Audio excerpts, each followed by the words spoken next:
সম্প্রতি মধ্যপ্রাচ্যের আকাশ ছাপিয়ে ইরানের শক্তিশালী ব্যালিস্টিক মিসাইল ধেয়ে যাওয়ার খবর পাওয়া গেছে সুদূর ভারত মহাসাগরের কৌশলগত ব্রিটিশ মার্কিন ঘাঁটি ডিয়েগো গার্সিয়ার দিকে। মার্কিন গণমাধ্যম ওয়াল স্ট্রিট জার্নালের এক চাঞ্চল্যকর প্রতিবেদনে দাবি করা হয়েছে, ইরান থেকে অন্তত 2টি শক্তিশালী ব্যালিস্টিক মিসাইল এই দ্বীপঘাঁটিকে লক্ষ্য করে ছোড়া হয়েছিল। সাধারণ কোনো লক্ষ্যবস্তু নয়, ডিয়েগো গার্সিয়া হল এমন এক জায়গা যেখানে মার্কিন যুক্তরাষ্ট্রের দূরপাল্লা গোমারো বিমান এবং পারমাণবিক শক্তির বিশাল আস্তানা রয়েছে। প্রতিবেদন অনুযায়ী ইরানের ছোড়া সেই যমদূত সম মিসাইল দুটির পরিণতি ছিল নাটকীয়। একটি মিসাইল মাঝ আকাশে যান্ত্রিক ত্রুটির কারণে নিজেই মুখ থুবড়ে পড়ে, অন্যদিকে দ্বিতীয় মিসাইলটিকে রুখে দিতে মরিয়া হয়ে ওঠে মার্কিন নৌবাহিনী।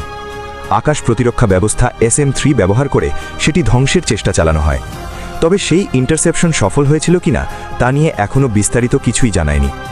আশ্চর্যের বিষয় হল, এই ভয়াবহ ঘটনার পর দীর্ঘ সময় পার হয়ে গেলেও তেহরান কিংবা ওয়াশিংটন কোনো পক্ষ থেকেই আনুষ্ঠানিকভাবে কোনো শব্দ খরচ করা হয়নি।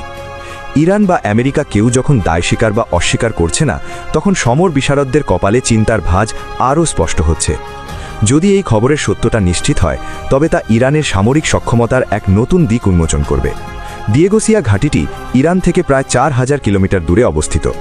এত দীর্ঘ দূরত্বে আঘাত হানার সক্ষমতা ইরান অর্জন করেছে, এমন খবর নিশ্চিত হওয়া মানে মধ্যপ্রাচ্য ও এশিয়ার ভূ রাজনীতির সমীকরণ এক নিমিষেই বদলে যাওয়া। এদিকে এই উত্তেজনার আগুনে জি ঢেলেছেন ইরানের পররাষ্ট্রমন্ত্রী আব্বাস আরাকচি।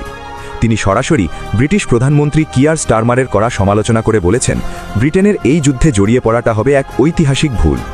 তিনি হুঁশিয়ারি দিয়ে বলেন, সাধারণ ব্রিটিশ নাগরিকরা যখন যুদ্ধ চায় না, তখন সরকার কেন অন্যের এজেন্ডা বাস্তবায়ন করতে গিয়ে নিজেদের বিপদে ফেলবে। আরাকচি জানিয়েছেন, ব্রিটিশ মাটি ব্যবহার করে যদি ইরানের ওপর কোনো হামলা চালানো হয়, তবে ইরান তার আত্মরক্ষার অধিকার প্রয়োগ